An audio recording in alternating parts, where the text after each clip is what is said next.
जय सिया राम दोस्तों, हम करने जा रहे हैं सीए फाउंडेशन के लॉ का बेटा हमारा पार्टनरशिप एक्ट 1932 की 4th यूनिट, लास्ट यूनिट। आपको पता है हमारी ये लास्ट यूनिट बची थी। पार्टनरशिप एक्ट 1932 हमारा 3rd या 4th नंबर चैप्टर पे आता है। नए कोर्स में, नई स्कीम में 4th पे आता है, पुरानी स्कीम में 3rd पे आता है, राइट। तो इसकी हमारी लास्ट यूनिट रहती थी reconstitution and dissolution of firm. I hope कि आपने पहली 3 यूनिट्स अच्छे से कर ली होंगी और अब हमारी ये 4th यूनिट है। इसे प्रॉपर फोकस करके करिएगा।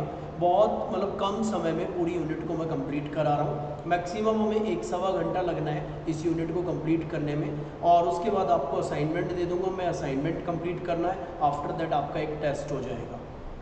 चलिए बेटा शुरू करते हैं हम इस यूनिट को। Reconstitution and dissolution of firm हमारी 4th यूनिट है। Yes, reconstitution and dissolution of firm. बेटा रिकॉन्स्टिट्यूशन नाम से ही पता चल रहा है फर्म को रिकॉन्स्टिट्यूट कर रहे हैं, और डिसोल्यूशन मतलब फर्म को बंद कर रहे हैं। लास्ट में यही होता है। या तो फर्म के रिकॉन्स्टिट्यूशन का पहले मीनिंग समझिएगा। रिकॉन्स्टिट्यूशन मतलब फर्म में कुछ छेड़खानी करना। फर्म में पार्टनर्स बदल दिए, पार्टनर नया आ गया तो रिकॉन्स्टिट्यूशन है। पार्टनर पुराना चला गया तो रिकॉन्स्टिट्यूशन है। प्रॉफिट शेयरिंग रेशो में चेंज कर दिया तो भी रिकॉन्स्टिट्यूशन है। आपका पार्टनर को निकाल दिया तो भी ये रिकॉन्स्टिट्यूशन है। आई होप आपको समझ आ रहा होगा मैं क्या कहना चाह रहा हूँ कि फर्म में कई तरीके से, कई सिस्टम से रिकॉन्स्टिट्यूशंस होते हैं। रिकॉन्स्टिट्यूशन पार्टनर का आना जाना, पीएसआर में चेंज होना, एक्सपेल्ड कर देना पार्टनर्स की फर्म में, ये सब कुछ करने को क्या बोलते हैं? रिकॉन्स्टिट्यूशन। क्या बोलते हैं? रिकॉन्स्टिट्यूशन। और डिसोल्यूशन फर्म को बंद ही कर देना। बेटा चलिए आगे बढ़ते हैं। क्या कहना चाह रहा है? Reconstitution of firm, very important topic. Incoming and outgoing partner, the constitution of a firm may be changed by the introduction of new partner. देखो क्या कह रहे हैं, फर्म के कॉन्स्टिट्यूशन में चेंज हो गया। कैसे चेंज हो गया फर्म के कॉन्स्टिट्यूशन में? Introduction of new partner. मतलब देखो मैंने क्या बताया, रिकॉन्स्टिट्यूशन ऑफ फर्म का मतलब कोई पार्टनर का आ जाना, रिकॉन्स्टिट्यूशन का मतलब किसी पार्टनर का चला जाना या पीएसआर में चेंज कर देना। फर्म के कंस्ट्रक्शन में, फर्म के कॉन्स्टिट्यूशन में चेंज कर देना क्या कहलाता है? Reconstitution of firm. जैसे देखिए पार्टनर नया आ गया तो रिकॉन्स्टिट्यूशन हो गया, डेथ हो गई तो रिकॉन्स्टिट्यूशन, रिटायरमेंट हो गई तो रिकॉन्स्टिट्यूशन, बेटा इंसॉल्वेंसी हो गई तो रिकॉन्स्टिट्यूशन, पार्टनर इंसॉल्वेंट हो गया, एक्सपल्शन निकाल दिया, रिकॉन्स्टिट्यूशन। और by the transfer of partner share to outsider, partner ने अपना आउटसाइडर को शेयर दे दिया, मतलब सब पार्टनर बना लिया। कई बार हम डिस्कस कर चुके हैं सब पार्टनर के कॉन्सेप्ट को भी, तो भी reconstitution. All these are included within the terms reconstitution of a firm. Upon reconstitution the right and liabilities of the incoming and outgoing partner have to be determined. The provision of partnership act regarding such cases are stated below. बेटा क्या कहना चाह रहा है, ध्यान से समझिएगा reconstitution के मीनिंग को। ये क्या कहना चाह रहा है? ये कहना चाह रहा है जी, जो आप रिकॉन्स्टिट्यूशन पढ़ रहे हैं, रिकॉन्स्टिट्यूशन का मतलब है सबसे पहले फॉर्म के बेटा स्ट्रक्चर में चेंजेस कर देना, स्ट्रक्चर में चेंज कर देना। लाइक किसी पार्टनर को एडमिट करके या रिटायर करके, एक फ्लो में पढ़ते हैं, या पार्टनर की डेथ हो गई तो भी रिकॉन्स्टिट्यूशन है। पार्टनर इंसॉल्वेंट हो गया, रिकॉन्स्टिट्यूशन है। पार्टनर को एक्सपेल्ड कर दिया फर्म से, निकाल दिया। एक्सपेल्ड करने का मतलब होता है, एक्सपल्शन का मतलब है पार्टनर को फर्म से निकाल दिया, राइट। और या पीएसआर में चेंज हो गया, चेंज इन पीएसआर, बेटा ये भी रिकॉन्स्टिट्यूशन है। या फिर 7वां पॉइंट, ये मैंने बेटा अपने आप बताएं, अब हम देखेंगे बुक्स में क्या क्या लिख रहे हैं। या फिर अगर पार्टनर ने अपना इंटरेस्ट, अपना शेयर किसी आउटसाइडर के नाम कर दिया तो भी बेटा रिकॉन्स्टिट्यूशन, मतलब सब पार्टनर बना लिया। क्या बना लिया? Sub partner. बेटा एक बार हम इन्हें डिस्कस करते हैं। इंट्रोडक्शन ऑफ न्यू पार्टनर मतलब admission of partner, admission of partner. बेटा इसमें ना एक बात लिख रही है, चाहे नया पार्टनर आए, चाहे डेथ हो जाए, चाहे रिटायरमेंट हो, चाहे इंसॉल्वेंट हो, चाहे एक्सपल्शन हो, और चाहे फिर पार्टनर अपना शेयर आउटसाइडर को दे, ये सब रिकॉन्स्टिट्यूशन होता है। पर अब क्वेश्चन है रिकॉन्स्टिट्यूशन होने पे जो राइट एंड लाइबिलिटीज़ हैं, जो पार्टनर चले गए उनके क्या राइट हैं, क्या लाइबिलिटीज़ हैं, जो पार्टनर अब नए आ रहे हैं उनके क्या राइट है, जिसकी डेथ हो गई उनके लीगल हायर्स के अब क्या राइट ड्यूटीज़ हैं, इस सब को डिस्कस करने के लिए हम रिकॉन्स्टिट्यूशन ऑफ फर्म चैप्टर को पढ़ रहे हैं। पहले बेटा लॉजिक समझ आया हम क्यों पढ़ रहे हैं? रिकॉन्स्टिट्यूशन ऑफ फर्म को हम पढ़ रहे हैं पार्टनर्स की लाइबिलिटीज़ और पार्टनर्स के राइट देखने के लिए। रिकॉन्स्टिट्यूटेड फर्म, रिकॉन्स्टिट्यूशन एक टर्म है कि फॉर्म में चेंजेस कर देना, और रिकॉन्स्टिट्यूटेड फॉर्म ईडी लग गया, रिकॉन्स्टिट्यूटेड फॉर्म का मतलब है फॉर्म अब चेंज हो चुकी है, फॉर्म में या तो पीएसआर चेंज हो गया है या नया पार्टनर आ गया, तो अब क्या राइट एंड क्या लाइबिलिटीज है। बेटा पहला आता है introduction of a new partner, admission of a partner. बेटा एक नया पार्टनर इंट्रोड्यूस होगा, पहली बात तो कंसेंट से ही, सभी पार्टनर की कंसेंट से, पहला पॉइंट। अगर सारे पार्टनर की कंसेंट नहीं है तो पार्टनर एडमिट नहीं हो सकता। जो प्रॉफिट होगा which a new partner is entitled to get is fix, वो फिक्स हो जाता है नए पार्टनर को क्या प्रॉफिट रेशो है एट द टाइम जब वो पार्टनर बनेगा तभी। He is liable for all the डेप्ट ऑफ द फर्म, ये सबसे इंपॉर्टेंट लाइन है बेटा, अंडरलाइन कर लेना आप।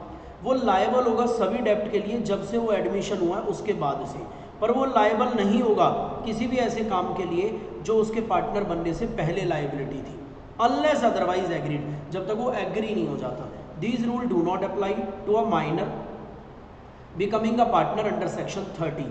बेटा क्या कहना चाह रहा है, ध्यान से समझिएगा। क्या कहा इन्होंने? इन्होंने कहा है जो एडमिशन ऑफ अ पार्टनर है, एडमिशन ऑफ पार्टनर के बारे में बोला है। पहले तो एडमिट करना है तो सारे पार्टनर की कंसेंट होनी चाहिए, ऑल पार्टनर्स कंसेंट।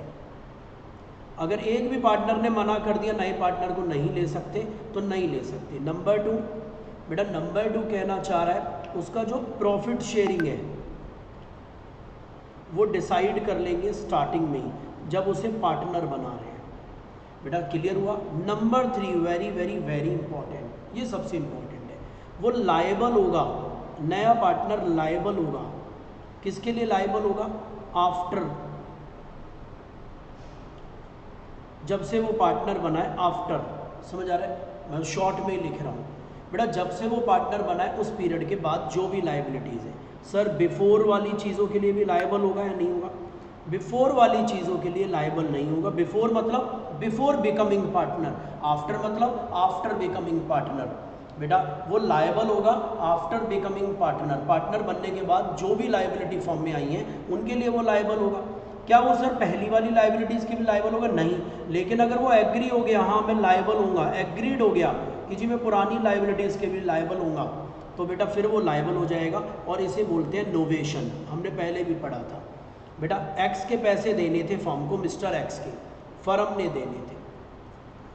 फर्म में 2 ही पार्टनर थे, ए एंड बी, राइट। ये पैसे कौन देगा? एक्स के, मिस्टर ए एंड बी। लेकिन फर्म में एक नया पार्टनर आ गया, सी बी। बेटा कौन आ गया नया पार्टनर? सी। क्या सी भी देगा ये पैसे? नहीं, सी लायबल नहीं है। क्या सी लायबल हो सकता है? हाँ, अगर सी एग्री हो जाए। क्या हो जाए? एग्री। एक्स भी एग्री हो जाए, सी भी एग्री हो जाए, और फर्म भी कि अब ये पैसे ये देगा, तो इसे नोवेशन भी बोलते हैं, आपको पता होगा। नोवेट मतलब नया कॉन्ट्रैक्ट बन गया बेटा। क्या बन गया?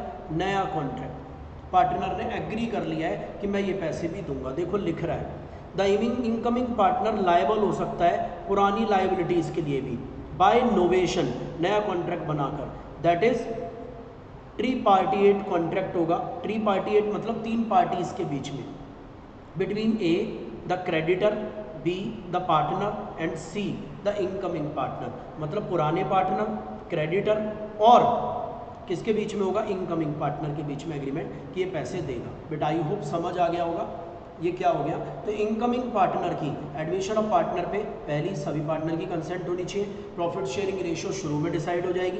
वो लायबल होगा केवल आफ्टर बिकमिंग पार्टनर जो भी लाइबिलिटीज़ है। सर क्या बिफोर बिकमिंग पार्टनर लाइबिलिटीज़ के लिए भी लायबल होगा? नो। क्या कभी भी लायबल हो सकता है? यस, अगर नोवेशन हो गया। नोवेशन मतलब ट्री पार्टी कॉन्ट्रैक्ट हो गया। ट्री पार्टी मतलब फर्म के ए और बी जो पार्टनर बच रहे हैं वो सी और एक्स के बीच में कि ये पैसे अब सी देगा। बेटा तीनों के बीच में एग्रीमेंट हो गया है, तो फिर ऐसे केस में नोवेशन हो गया है, फिर पैसे सी भी देगा, राइट, पुरानी लाइबिलिटीज़ के लिए भी, नहीं तो पुरानी लाइबिलिटीज़ के लिए पैसे सी नहीं देगा। बेटा दूसरा आ गया रिटायरमेंट ऑफ पार्टनर, ये भी हमने पहले पढ़ लिया था पिछले चैप्टर में। एक बच्चे ने तो मुझे बोला भी सर ये पढ़ाने की जरूरत ही नहीं है, ये पूरा ना समराइज है पुराने चैप्टर्स का, पूरा पढ़ चुके हैं हम। बेटा रिटायरिंग पार्टनर कैसे रिटायर हो सकता है, या तो सभी पार्टनर की कंसेंट से, सभी पार्टनर की कंसेंट से, और लिख लें और, या फिर डीड में जो टर्म्स है डिसाइड हुई हैं उससे हो सकता है। डीड में पहले लिख दिया था कैसे रिटायर होगा तो रिटायर हो। या फिर तीसरा, अगर पार्टनरशिप एट विल है तो वो नोटिस दे देगा राइटिंग में कि मैं रिटायर होना चाहता हूँ। बेटा तीनों केस समझ आ रहे हैं, या तो वो सभी पार्टनर की कंसेंट से ही रिटायर हो सकता है, आई होप आपको समझ आ रहा है। बेटा एडमिशन सभी पार्टनर की कंसेंट से ही होगा, पर रिटायरमेंट या तो सभी पार्टनर की कंसेंट से, सभी पार्टनर की कंसेंट नहीं है तो पार्टनरशिप एग्रीमेंट में क्या डिसाइड हुआ था पहले ही लिख दिया होगा कि भैया कैसे रिटायर होगा। और या तीसरा, अगर पार्टनरशिप एट विल है तो नोटिस दे देंगे राइटिंग में रिटायरमेंट का अदर पार्टनर को इंटेंशन टू रिटायर। बेटा एक retiring partner remains liable for the partnership डेब्ट contracted while he was a partner. Retiring partner liable होगा पास्ट डेब्ट के लिए। बेटा जब वो पार्टनर था, जबकि कोई लायबिलिटी है उनके लिए तो वो लायबल ही होगा, पर वो डिस्चार्ज कर लेगा अपनी लायबिलिटी को किसी भी थर्ड पार्टी के लिए act of the done before his retirement bye novation. अगर वो पुरानी वाली लायबिलिटीज़ के लिए भी लायबल नहीं होना चाहता, देखिए सुनिए ध्यान से, एक पार्टनर अगर फर्म से रिटायर हो रहा है तो जिस दिन वो रिटायर हो रहा है उस दिन से पहले जितनी भी लायबिलिटी है उनके लिए तो वो लायबल होगा ही। लेकिन अगर वो पुरानी लायबिलिटीज़ के लिए लायबल नहीं होना चाहता तो वो पार्टी को पहले ही कॉन्ट्रैक्ट में लिख देगा भैया मैं लायबल नहीं हूँ, नोवेशन कर लेगा। यहाँ पे बिल्कुल उल्टा है, अगर वो एग्रीड है थर्ड पार्टी के साथ और partner of the reconstitution firm के साथ तो कोई प्रॉब्लम ही नहीं है। सच एग्रीमेंट में B implied by the course of dealing between the firm and the third party after he had acknowledge of the retirement, अगर थर्ड पार्टी को नॉलेज मिल गई। बेटा ध्यान से सुनिए क्या कह रहे हैं सिंपल भाषा में, ये कह रहे हैं जो रिटायरमेंट ऑफ पार्टनर है अगर उसकी लायबिलिटी को समझे, जो रिटायरमेंट ऑफ पार्टनर है, अगर पार्टनर फॉर्म से क्या हो रहा है बेटा रिटायर हो रहा है तो क्या होगा। Suppose mister A, B and C तीन लोगों की फॉर्म है, 1/4/2016 से ये फॉर्म चल रही है, राइट। आज 1/4/2024 में, कब 1/4/2024 में, आज की डेट ले लेता हूँ मैं। बेटा 1/4/2024 में सी रिटायर हो रहा है, तो 1/4/2024 से पहले जितनी भी लायबिलिटीज हैं, जब ये पार्टनर था जो लायबिलिटी तब थी उनके लिए तो ये लायबल ही होगा बेटा सी, समझ रहे हैं। मान के चलो मिस्टर एक्स को पैसे देने थे फॉर्म में, तो सी से भी लेंगे ना पैसे, तो क्योंकि सी भी तो पार्टनर था फॉर्म में 1/4/2024 से पहले। लेकिन अगर मिस्टर एक्स, बचे हुए partner A and B and C, इन तीनों के बीच में कॉन्ट्रैक्ट हो जाता है कि सी पैसे नहीं देगा, सी को हमने डिस्चार्ज कर दिया है, सी को हमने मुक्त कर दिया है, फ्री कर दिया है सी, तो बेटा इसे नोवेशन बोलते हैं, और ऐसे केस में फिर सी पैसे नहीं देगा। मतलब सिंपल भाषा में एक रिटायरिंग पार्टनर हमेशा लायबल है फॉर्म के डेप्ट के लिए, कब के डेप्ट के लिए, उन टाइम के डेप्ट के लिए जब वो पार्टनर था, राइट, जब वो पार्टनर था उन डेप्ट्स के लिए तो वो लायबल है। क्या सर उन डेप्ट्स के लिए वो कभी कभी लायबल नहीं होगा? हाँ, नोवेशन कर ले, एग्री हो जाएं सारे पार्टनर और थर्ड पार्टी कि हम इससे पैसे नहीं लेंगे, तो वो डिस्चार्ज हो जाएगा। क्या सर उसके रिटायरमेंट के बाद 1/4/2024 के बाद भी कोई लायबिलिटी है तो उसके लिए भी सी लायबल होगा क्या? उसके लिए भी बेटा आंसर बनेगा नो, नहीं लायबल होगा। पढ़ लेते हैं दोबारा से, एक रिटायरिंग पार्टनर हमेशा लायबल होगा उन डेप्ट के लिए जो डेप्ट कब हो गए थे, जब वो पार्टनर था। हाउएवर वो मना भी कर देगा लायबिलिटी नहीं है थर्ड पार्टी के खिलाफ, जो उसके काम पुराने थे नोवेशन हो जाए, अगर कॉन्ट्रैक्ट हो जाए आपस में सभी पार्टनर्स के बीच में, अगर थर्ड पार्टी एग्री हो जाए और पार्टनर एग्री हो जाए। सच एग्रीमेंट ये इम्प्लाइड भी हो सकता है डीलिंग से फर्म में, या थर्ड पार्टी को अगर नॉलेज हो जाए रिटायर हो रहा है।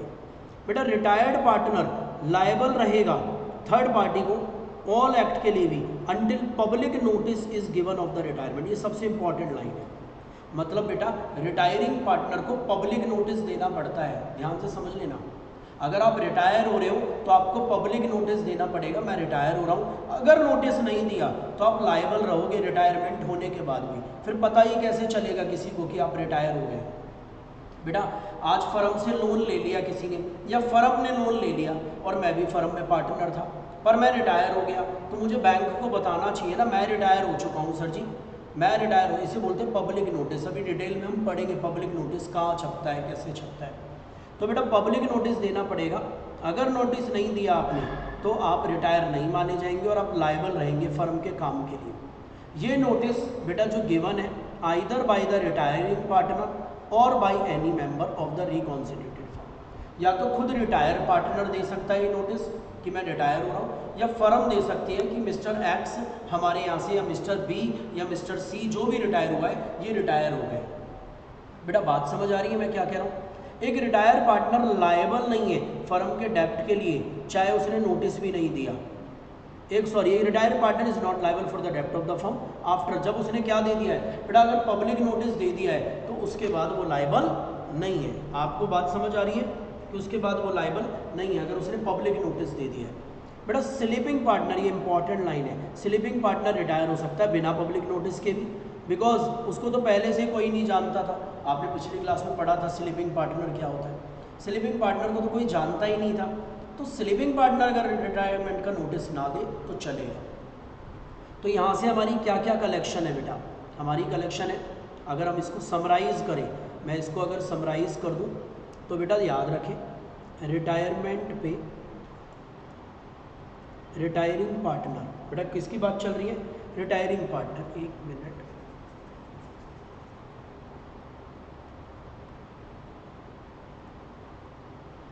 किसकी बात चल रही है बेटा? रिटायरिंग पार्टनर की। रिटायरिंग पार्टनर अगर रिटायर हो रहा है, यार ये क्या से गलत आ रहा है, रिटायरमेंट ऑफ पार्टनर, अब सही आ रहा है बेटा। रिटायरमेंट ऑफ पार्टनर हो रही है, अगर क्या हो रही है? रिटायरमेंट ऑफ पार्टनर, तो पहला कीवर्ड क्या है? रिटायरमेंट ऑल कंसेंट से हो सकती है या तो, या फिर एज पर एग्रीमेंट हो सकती है, और या फिर नोटिस दे के भी हो सकती है रिटायरमेंट, अगर पार्टनरशिप एट विल है। अगर पार्टनरशिप एट विल है बेटा, ये तीनों बातें समझ आई पहले तो। दूसरा, पार्टनर लायबल कब होगा sir? After retirement. After retirement वाले डेब्ट्स के लिए वो लायबल नहीं होगा। बिफोर रिटायरमेंट वाले डेब्ट्स के लिए वो लायबल होगा। बेटा समझ आ गई?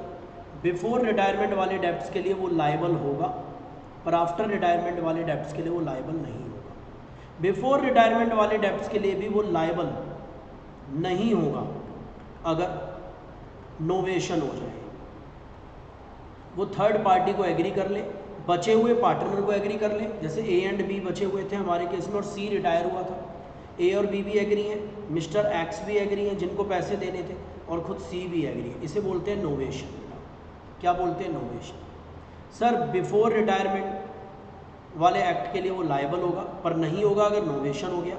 आफ्टर रिटायरमेंट वाले एक्ट के लिए वो लायबल नहीं होगा। बेटा रिटायरमेंट के बाद भी वो लायबल हो जाएगा अगर उसने पब्लिक नोटिस नहीं दिया। पब्लिक नोटिस नहीं दिया। पूरा चार्ट समझ आ रहा है बेटा? वो रिटायरमेंट वाले एक्ट के लिए भी क्या हो जाएगा? लायबल। रिटायरमेंट के बाद भी लायबल है, वैसे लायबल नहीं होता, पर रिटायरमेंट के बाद भी लायबल अगर पब्लिक नोटिस नहीं दिया। मतलब क्या देना जरूरी है? Public notice. अगर पब्लिक नोटिस नहीं दिया तो रिटायरमेंट वाले काम के बाद भी लायबल है। पब्लिक नोटिस बेटा स्लीपिंग पार्टनर के केस में देने की ज़रूरत नहीं होती क्योंकि उसे कोई जानता ही नहीं था। आया समझ? स्लीपिंग पार्टनर में पब्लिक नोटिस की ज़रूरत नहीं होती क्योंकि उसका कोई नाम ही नहीं पता था। तो स्लीपिंग पार्टनर अगर रिटायर हो रहा और उसने पब्लिक नोटिस नहीं भी दिया तो भी चलेगा बेटा, तो फिर वो लायबल नहीं होगा। समझ आ रहा है? अगर रिटायर हो चुका है, क्योंकि उसके पब्लिक नोटिस की ज़रूरत नहीं है। क्लियर हो गया बेटा? ये नोटिस, हाँ एक इम्पॉर्टेंट बात सर, नोटिस देगा कौन? या तो पार्टनर खुद दे सकता है, जो पार्टनर रिटायर हो रहा है, जो पार्टनर रिटायर हो रहा है वो खुद दे सकता है पब्लिक नोटिस, या बची कुछ ही फॉर्म दे सकती है, ए एंड बी दे सकते हैं जो बचे हुए पार्टनर हैं कि भैया सी हमारे यहाँ से रिटायर हो गया। क्लियर हुआ? ये पूरा चार्ट समझ आया? आगे बढ़ते हैं बेटा। नेक्स्ट है एक्सपल्शन ऑफ पार्टनर। तकरीबन सेम है, मैं जल्दी पढ़ा दूंगा। एक पार्टनर एक्सपेल्ड हो सकता है जब ये कंडीशन सेटिस्फाई हो। नंबर 1, पार्टनरशिप में कॉन्ट्रैक्ट में लिख रहा था कि हम पार्टनर को निकाल सकते हैं कुछ स्पेशल केसेस में, तो तभी आप निकाल सकते हो, वो स्पेशल केस में तो। नंबर 2, जो एक्सपेल करने की पावर है, निकालने की पावर है, वो गुड फेथ में हो रही हो और मेजॉरिटी ऑफ द पार्टनर्स ने। यहाँ मेजॉरिटी क्यों लिख रहा है, ऑल क्यों नहीं लिख रहा? बेटा वो खुद थोड़ी ना वोट देगा मुझे निकाल दो, वो भी तो पार्टनर है। तो यहाँ पर लिख रहा है मेजॉरिटी ऑफ द पार्टनर ने मिलकर डिसाइड किया हो कि हम इसे निकाल रहे हैं, तो आप निकाल सकते हो, राइट, और गुड फेथ में निकाल रहे हो। नंबर 3, जिस पार्टनर को निकाल रहे हो उसे नोटिस दोगे, उस पर क्या इल्ज़ाम लगाया है आपने, क्या चार्ज लगाया है, चार्ज अगेंस्ट हिम क्या है, और उसे अपॉर्चुनिटी भी दी जाएगी आंसर करने की। जो इल्ज़ाम आपने उस पर लगाया है कि हम इसलिए निकाल रहे हैं, तो एक तो उसे इल्ज़ाम बताया जाएगा क्या इल्ज़ाम लगा रहे हो, और उसे अपॉर्चुनिटी भी दी जाएगी वो अपनी सफाई में कुछ कहना चाहता है या नहीं। बेटा एक्सपर्ट पार्टनर की भी लायबिलिटी बिल्कुल सेम है जैसे रिटायरिंग पार्टनर की होती है। उसके बाद नेक्स्ट आता है इंसॉल्वेंसी ऑफ पार्टनर। अगर फर्म का पार्टनर एडजुडिकेटेड इंसॉल्वेंट है, मतलब कोर्ट के द्वारा इंसॉल्वेंट है, कोर्ट ने डिक्लेयर कर दिया कि ये पार्टनर इंसॉल्वेंट हो गया। इंसॉल्वेंट का मतलब होता है जब हमारी लायबिलिटीज़ बहुत ज़्यादा हैं पर हम पे असेट कम है, मतलब हमारी जेब में 1 रुपया है पर हमें 3 रुपये देने हैं लोगों के, ज़्यादा पैसे देने हैं, तो ऐसे केस में कोर्ट कभी कभी इंसॉल्वेंट कर देती है। हमने कॉन्ट्रैक्ट एक्ट में डिटेल में पढ़ा था। अगर पार्टनर बेटा कोर्ट के द्वारा इंसॉल्वेंट हो जाए, firm insolvent, partner of a firm, when the partner of a firm is adjudicated and insolvent, he ceases to be a partner from the date, जिस दिन कोर्ट का ऑर्डर आया है कि भैया ये पार्टनर इंसॉल्वेंट हो चुका है, समझ रहे, जिस दिन कोर्ट ने ऑर्डर पास कर दिया उस दिन से पार्टनर मान लिया जाता है फर्म में पार्टनर नहीं है, और फर्म डिसॉल्व हो जाती है ऑटोमेटिकली। ये एग्रीमेंट की टर्म्स पर not depend on the terms of agreement between the partners, तो भी तो फर्म का बेटा कॉन्स्टिट्यूशन चेंज हो गया। हाँ, अगर इंसॉल्वेंट होने के बाद भी आप फर्म को चलाना चाहते हैं चला सकते हैं, पर एक बार के लिए ऑटोमेटिकली फर्म डिसॉल्व हो जाती है बेटा। डेथ पे और इंसॉल्वेंसी पर एक बार फर्म ऑटोमेटिकली डिसॉल्व हो जाती है, मान लिया जाता है डिसॉल्व है। हाँ, फिर बचे कुछ पार्टनर उस फर्म को चलाना चाहते हैं तो चला सकते हैं, नया एग्रीमेंट बनाकर, नया फ्रेश एग्रीमेंट बनाकर, पर एक बार तो फर्म डिसॉल्व हो जाती है बेटा। Death of partner, ordinary death of the partner में डिसॉल्व हो जाती है फर्म वही, पर it is competent for the partner. अगर पार्टनर चलाना चाहते हैं फर्म को डेथ के बाद भी तो नया एग्रीमेंट बनाकर चला सकते हैं बेटा। ट्रांसफ़र ऑफ इंटरेस्ट, ये हम कई बार पढ़ चुके हैं। ट्रांसफ़र ऑफ इंटरेस्ट बेटा, what are the rights of the transferee of partner shares. पहले हम एक बार फिर पढ़ लेते हैं, एक बार समझ लेते हैं ट्रांसफ़र ऑफ इंटरेस्ट का मतलब क्या होता है, तब राइट पढ़िए बेटा। एक फॉर्म है और उस फॉर्म में 3 लोग पार्टनर हैं, ए 4 लोग पार्टनर हैं, A B C and D, चारों 25-25% के पार्टनर हैं। ये एग्जांपल हम कई बार पढ़ चुके हैं। तो फॉर्म में पार्टनर कितने हैं, 4 पार्टनर्स, पर डी ने ना अपने अंडर पार्टनर बना लिया अपने भाई ई को और 10% कह दिया मैं दे दूंगा तुझे, अपनी तरफ से देगा कौन, डी देगा ई को कितना परसेंट, 10%। क्या डी फर्म में पार्टनर है, पहली बात तो नहीं, सॉरी ई फर्म में पार्टनर 4 ही कहलाएंगे बेटा। फर्म में A B C D, E firm का पार्टनर नहीं है, ई डी का पार्टनर है, ई डी का पार्टनर है बेटा, फर्म का पार्टनर नहीं है पहली बात तो। और ई को बोलते हैं सब पार्टनर, और ई का दूसरा नाम है ट्रांसफरी पार्टनर, ट्रांसफरी, और इसका नाम है ट्रांसफरर पार्टनर, जिसने अपना इंटरेस्ट ट्रांसफ़र किया है। कितना परसेंट, 10%। इसके पास तो खुद कितना रह जाएगा, 15% ही। डी ने अपना इंटरेस्ट कितना दे दिया है, ई को 10%। बेटा डी ने अपना कितना इंटरेस्ट दे दिया ई को, 10%। मेरी बात समझ आ रही है? तो ई के पास 10% है, डी का पार्टनर हो गया ई। बेटा कुछ समझ आ रहा है आपको? डी ई फर्म में पार्टनर नहीं है, ई डी का पार्टनर है। ई किसका पार्टनर है, डी का। ई का इसलिए नाम है सब पार्टनर, और इसको ट्रांसफरी पार्टनर भी बोलते हैं, और डी को क्या बोलते हैं, ट्रांसफरर पार्टनर। क्या कहना चाह रहा है, पढ़िए। ट्रांसफर इज राइट, मतलब ई के राइट, ई की बात चल रही है ना। एक share in the partnership is transfer हो जाता है जैसे अदर प्रॉपर्टी होती है, but as the partnership relationship is based on the mutual confidence, तो assignee of the partner's interest by sale, mortgage और otherwise can not enjoy the same right and privilege as the original one. मतलब E को interest तो मिल गया firm का 10%, पर ई वो वाले मजे नहीं ले सकता जो डी ले सकता है। डी तो मेन पार्टनर है फर्म में, बेटा फर्म के लिए पार्टनर डी है, फर्म के लिए पार्टनर कौन है, डी, पर ई भी तो पार्टनर बन चुका है। मेरी बात समझ आ रही है आपको? तो क्या कह रहे हैं, ई वो सारे फायदे नहीं ले सकता, ई वैसे इंजॉय नहीं कर सकता जैसे डी इंजॉय कर रहा है अपने इंटरेस्ट को। तो क्या हुआ, नारायणप्पा वर्सेस कृष्णप्पा के केस में क्या हुआ, वॉज हेल्ड दैट, जो असाइनी, असाइनी मतलब ई की बात हो रही है बेटा, ई विल इंजॉय ओनली वो right to receive the share of profit from the assignor, assignor है डी, मतलब ई केवल वही इंजॉय कर सकता है, उन्हीं अधिकारों का इंजॉय कर सकता है जो उसका अधिकार है रिसीव करने के लिए, किससे, डी से। किससे रिसीव करने के लिए अधिकार है बेटा, डी से। आपको मेरी बात समझ आ रही है? एंड जो भी अमाउंट ऑफ प्रॉफिट एग्रीड हुई है बाय अदर पार्टनर्स कि भाई हम ई को जो देंगे, बेटा the right of such a transfer में be noted as follows. Number 1, जब तक फर्म चल रही है, जब तक फर्म चल रही है, जब तक क्या क्या राइट है, जब तक फर्म चल रही है तो such transferee is entitled to receive the share of the profit of the transferring partner. बेटा जब तक फर्म चल रही है तो ई को क्या राइट है, ई को राइट है अपना प्रॉफिट में शेयर लेना, किससे, वो भी डी से, फर्म से नहीं। However he is bound to accept the profit as agreed to the by the partner that he can not challenge the accounts. क्या ई अकाउंट्स को चेक कर सकता है? क्या ई कह सकता है भैया मेरा प्रॉफिट गलत निकाला है आपने? नहीं, क्योंकि भैया ई सच में पार्टनर है ही नहीं। डी चैलेंज कर सकता है फर्म में जाकर जो भी करना है, ई नहीं कर सकता। ई फर्म में पार्टनर है ही नहीं, ई फर्म का पार्टनर नहीं है, ई डी का पार्टनर है। तो ये transfer of a partner shares is not entitle.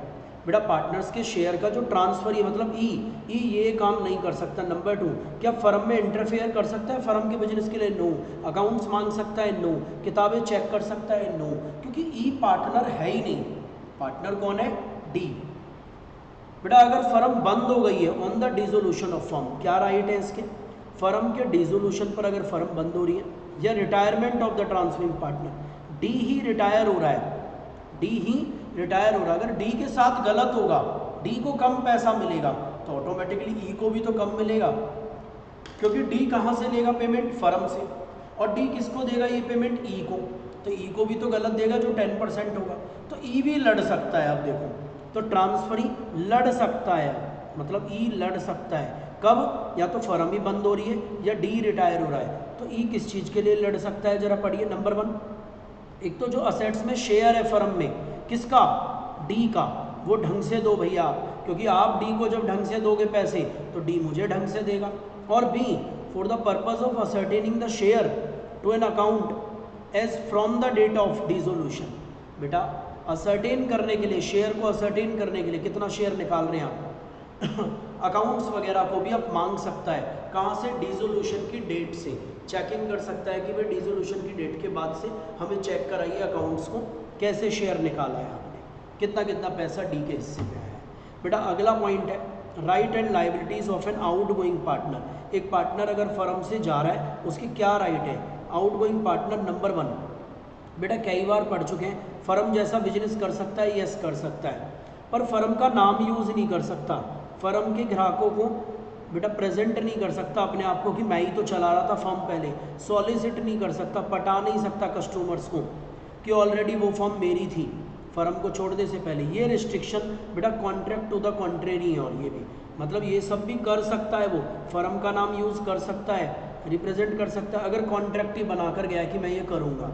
बेटा दोबारा सुनिए, एक आउटगोइंग पार्टनर फर्म जैसा बिजनेस कर सकता है, अपने बिजनेस को एडवर्टीजमेंट कर सकता है, पर सेक्शन 36 में कुछ रिस्ट्रिक्शन लगाई हैं कि वो अनफेयर कंपटीशन नहीं देगा हमें, इसलिए कुछ रिस्ट्रिक्शन है उसकी एक्टिविटीज़ पर। रिस्ट्रिक्शन मतलब रोक लगाई है, ऐसा ना हो ना वो सामने ही दुकान खोल के अनफेयर कंपटीशन करे हमारे साथ। तो रिस्ट्रिक्शन क्या क्या है, एक तो वो फर्म का नाम यूज़ नहीं करेगा, एक वो कस्टमर्स को ये नहीं बोलेगा मेरी फ़र्म थी, फर्म मैं ही चला रहा था, कस्टमर को सॉलिसिट नहीं करेगा, मतलब इशारा नहीं करेगा, बुलाएगा नहीं, पटाएगा नहीं कस्टमर्स को कि मैं ही तो डील कर रहा था। और ये restriction contract to the contrary applicable है। कॉन्ट्रैक्ट टू द कॉन्ट्रेरी का मतलब है कि अगर मैंने कॉन्ट्रैक्ट कर लिया फर्म से रिटायर होते वक्त, भैया मैं तो फर्म का नाम यूज़ करूंगा तो मैं कर सकता हूं, मैं तो रिप्रेजेंट करूंगा, मैंने कॉन्ट्रैक्ट कर लिया था पहले, रिटायर होने के बाद मैं फर्म का नाम यूज़ करूंगा तो मैं कर सकता हूं। हाउएवर फर्म भी एक एग्रीमेंट में एंटर हो सकती है कि रिटायरिंग पार्टनर तुम कॉम्पिटिटिंग बिजनेस ही नहीं करोगे, एंड फिर वो कॉम्पिटिटिंग बिजनेस ही नहीं कर सकता, और एग्रीमेंट ऐसा वॉइड भी नहीं होता। It will not treated as agreement in restraint of trade, ये हमने कॉन्ट्रैक्ट एक्ट में पढ़ा था।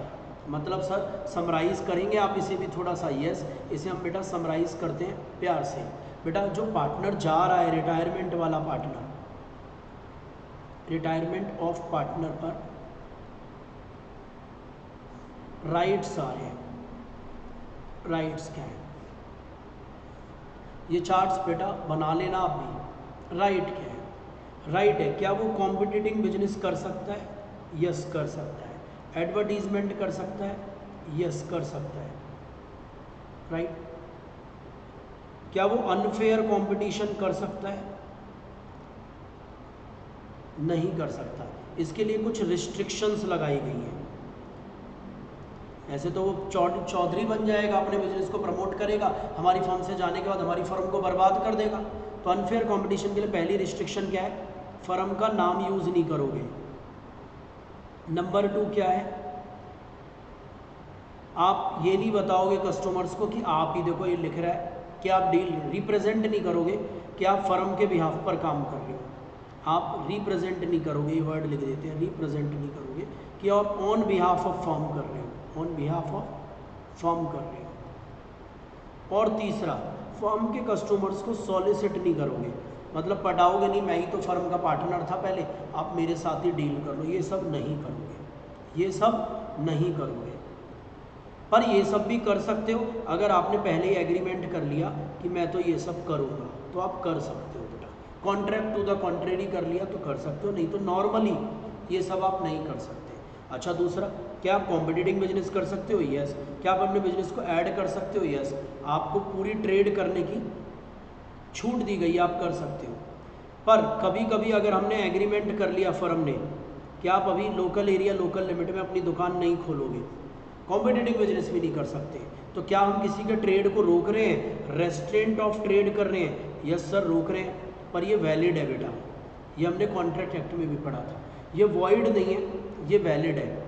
अगर हम किसी के व्यापार को रोक भी रहे हैं तो वैलिड है। कब, अगर हमारी फर्म से पार्टनर रिटायर हो रहा है और रिटायर होने के बाद कॉम्पिटिटिव बिजनेस कर रहा है या एडवर्टीजमेंट कर रहा है अपने बिजनेस की, तो कर सकता है, पर हमने एग्रीमेंट कर लिया भैया नहीं कर सकते आप तो बेटा फिर ऐसे केस में क्या हो जाएगा, ये एग्रीमेंट वैलिड होगा, हम उससे बोल देंगे नहीं कर सकते तो फिर नहीं कर सकते। और यार ये तो रेस्ट्रेंट ऑफ ट्रेड है, आप किसी को बिजनेस करने से रोक रहे हैं, नहीं, ये कॉन्ट्रैक्ट एक्ट में भी पढ़ा था हमने कि ये एक्सेप्शन में पढ़ा था, ये वैलिड है।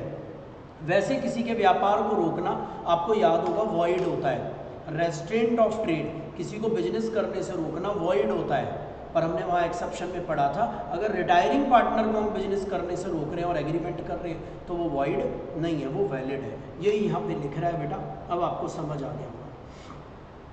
हाउएवर फर्म एग्रीमेंट कर सकती है रिटायरिंग पार्टनर के साथ कि आप कॉम्पिटिटिव बिजनेस नहीं करोगे, क्या नहीं करोगे, कॉम्पिटिटिव बिजनेस नहीं करोगे, और ऐसे केस में फिर वो कॉम्पिटिटिव बिजनेस नहीं करेगा और ये एग्रीमेंट वॉइड भी नहीं है, ये एग्रीमेंट मतलब वैलिड है, मतलब हम माना नहीं जाएगा हम किसी को व्यापार करने से रोक रहे हैं। क्लियर हो गया। वैसे हम व्यापार करने से रोक रहे हैं, ट्रेड करने से रोक रहे हैं, पर माना नहीं जाएगा हम रोक रहे हैं, क्योंकि हमने एक्सेप्शन में भी पढ़ा था कॉन्ट्रैक्ट एक्ट की। बेटा right to share subsequent profit in certain cases, हमने सेक्शन 37 के अकॉर्डिंगली रिटायरिंग पार्टनर का हिसाब किताब बना दिया है, उसके 10 लाख रुपए निकल रहे थे, पर हमने अभी अनसेटल्ड करे हैं, पैसे दिए नहीं, हमने कहा दे देंगे और 2 महीने बाद दिए हमने, तो बेटा रिमेनिंग पार्टनर को क्या करना पड़ेगा, अगर वो बिजनेस कर रहे हैं तो उस पार्टनर को या तो प्रॉफिट में हिस्सा दो 2 महीने का, या इंटरेस्ट दो 6% के हिसाब से, जो भी आपकी मर्जी है। क्या मांगेगा वो, क्या राइट है उसको, बेटा जो हायर होगा वो मांगेगा। सर एग्जाम्पल के साथ बताइए ना ऐसे भी। यस बेटा, एक पार्टनर रिटायर हो गया, एक पार्टनर रिटायर हो गया। सर कब रिटायर हुआ? 30 जून 2024 को रिटायर हो गया। बेटा उसके पैसे निकल रहे थे 10 लाख, आपने पैसे दिए उसके 30 सितंबर 2024 को, मतलब 3 महीने बाद। तो बेटा 3 महीने का या तो वो ब्याज दो 6% उसके पैसे पर। 6% बेटा देखो पर एनम है, पर एनम अंडरलाइन कर लेना, पर एनम, समझ रहे हैं? तो 6% पर एनम ब्याज दो, 3 महीने का निकाल देंगे। और या फिर उसे प्रॉफिट दो 3 महीने के, जो भी हायर होगा वही तो मांगेगा वो। सर हायर लिख तो नहीं रहा, तो बेटा ऑब्वियस सी बात है, अगर आपको ऑप्शन दिया जाए या प्रॉफिट ले लो या ये ले लो, तो आप हायर ही तो लोगे, तो वो क्या मांग लेगा? हायर। सर लाइबिलिटीज़ क्या है आउटगोइंग पार्टनर की? अभी तो बताइए बेटा। These may be classified into 2 stage. Liability for the act done before leaving the firm. बेटा कोई भी लाइबिलिटी जो उसके फर्म को छोड़ने से पहले थी, उन सब के लिए तो वो लाइबल है, पर कभी कभी लाइबल नहीं है, एग्जेम्प्ट हो सकता है अगर नोवेशन हो जाए। ये अभी थोड़ी देर पहले पढ़ा, सारे पार्टनर एग्री हो जाएं और थर्ड पार्टी भी एग्री हो जाए। बेटा liability for act done after leaving firm, firm को छोड़ने के बाद वो लाइबल नहीं है, पर उसने अगर पब्लिक नोटिस नहीं दिया तो बेटा वो लाइबल है। अभी पढ़ा था ना हमने, फर्म के काम के लिए भी रिटायरमेंट के बाद, पर पब्लिक नोटिस नहीं देना पड़ता। बेटा स्लीपिंग और डिसीज पार्टनर, देखो 2 लिख दिया अब यहाँ पर, स्लीपिंग और डिसीज, मतलब अगर पार्टनर की डेथ हो गई, अब डेथ के केस में पब्लिक नोटिस नहीं देना, ये पार्टनर बेटा समझ आ गया। डिसीज पार्टनर के केस में वो लाइबल नहीं होते फर्म के एक्ट के लिए। सर अगला कॉन्सेप्ट आता है डिसोल्यूशन ऑफ फर्म, फर्म का डिसोल्यूशन। बेटा एक होता है डिसोल्यूशन ऑफ पार्टनरशिप और एक होता है dissolution of firm. Dissolution of firm का मतलब है फर्म का बिजनेस ही बंद कर दिया, पार्टनरशिप तो अपने आप ही खत्म हो गई बेटा। और पार्टनरशिप का मतलब है पार्टनरशिप रिश्ते में चेंज आ गया पार्टनर्स के बीच में, या तो कोई रिटायर हो गया या कोई निकाल दिया, पार्टनरशिप में चेंज आया है। पार्टनरशिप डिसॉल्व हुई है पुराने पार्टनर्स के बीच में, पर फर्म अभी भी चल रही है। फर्म जरूरी नहीं है बंद हुई है, अगर फर्म ही बंद हो गई तो पार्टनरशिप भी बंद हो गई। पर पार्टनरशिप अगर 1-2 पार्टनर के बीच में चेंज हुई है तो ज़रूरी नहीं है बेटा फर्म बंद हुई है, बल्कि इसे तो रिकॉन्स्टिट्यूटेड ऑफ फर्म बोलते हैं, reconstitution of firm. Sir firm को बंद करने के क्या क्या तरीके हैं? एक फर्म डिसॉल्व हो सकती है इन ग्राउंड्स पर। नंबर 1, आपस में सारे पार्टनर ने एग्रीमेंट कर लिया, ऑल द पार्टनर्स डिसॉल्व कर देंगे हम। ए फर्म में भी dissolve at any time dissolve हो जाएगी अगर सारे पार्टनर की कंसेंट है। पार्टनरशिप अगर कॉन्ट्रैक्ट से बनी है तो बेटा it also terminated by the contract, contract बनाकर। पार्टनरशिप अगर क्रिएट ही किससे हुई थी? कॉन्ट्रैक्ट से, तो कॉन्ट्रैक्ट में ही लिख दो कि भैया बंद कर रहे हैं, बंद हो जाएगी। बाय कंपल्सरी डिसोल्यूशन, आप नहीं भी बंद करोगे तो भी बंद हो जाएगी। मैंने बताया था सारे ही पार्टनर बेटा कोर्ट के द्वारा इंसॉल्वेंट हो गए, समझ आ रहा है? और ऑल ऑफ द पार्टनर में से 1 एज इंसॉल्वेंट, एक इंसॉल्वेंट हो गया। बेटा सारे सॉल्वेंट है, बाकी 1 इंसॉल्वेंट हो गया।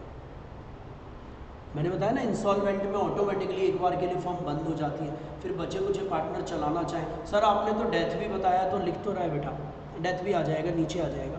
On the happening of any event which makes the business of the firm unlawful, अगर ऐसा कुछ भी हो गया कि फर्म का बिजनेस क्या हो गया बेटा? अनलॉफुल। अगर फर्म का बिजनेस क्या हो गया? अनलॉफुल, तो ऐसे केस में भी क्या हो जाएगा बेटा? समझ आ रहा है? फर्म क्या हो जाएगी? बंद हो जाएगी। Dissolution on the happening of certain contingencies, बेटा कॉन्ट्रैक्ट ही हुआ है तो बात अलग है, नहीं तो फर्म बंद हो जाती है इन सब के बाद। अगर फर्म हमने फिक्स टर्म के लिए बनाई थी 10 साल के लिए और 10 साल बीत गए, फर्म बंद हो जाएगी। अगर हमने मेट्रो का पुल बनाने के लिए फर्म बनाई थी, मेट्रो का पुल बन गया, अंडरटेकिंग पूरी हो गई है, तो डेथ पे देखो फर्म ऑटोमेटिकली, या बाई एडजुकेशन ऑफ एन पार्टनर, एक पार्टनर इंसॉल्वेंट हो गया तो भी फर्म बंद हो जाती है। हाँ पार्टनरशिप एग्रीमेंट में लिख दिया आपने कि फर्म बंद नहीं होगी, हम तो चलाएंगे इनमें से भी, ऊपर अगर कोई बात भी होगी तो प्रोविज़न वैलिड है, आप चला सकते हैं। डिसोल्यूशन बाय नोटिस, अगर पार्टनरशिप एट विल है तो बेटा मैंने बताया था फर्म बंद हो जाएगी, नोटिस देकर कि हम फर्म को बंद करना चाहते हैं, कोई भी पार्टनर नोटिस दे सकता है। और फर्म डिसॉल्व मानी जाती है, ये इंपॉर्टेंट लाइन है, किस डेट से? जो डेट मेंशन हुई है नोटिस में। अगर सर नोटिस में कोई डेट ही मेंशन नहीं हुई है तो क्या होगा? तो बेटा जिस दिन से नोटिस सर्व किया है, कम्युनिकेट किया है, उस दिन से फर्म बंद मान ली जाएगी। जैसे नोटिस 15 अगस्त 2024 को दिया, पर डेट नहीं लिखी कि फर्म कब से बंद है, तो 15 अगस्त 24 से ही फर्म बंद हो जाएगी।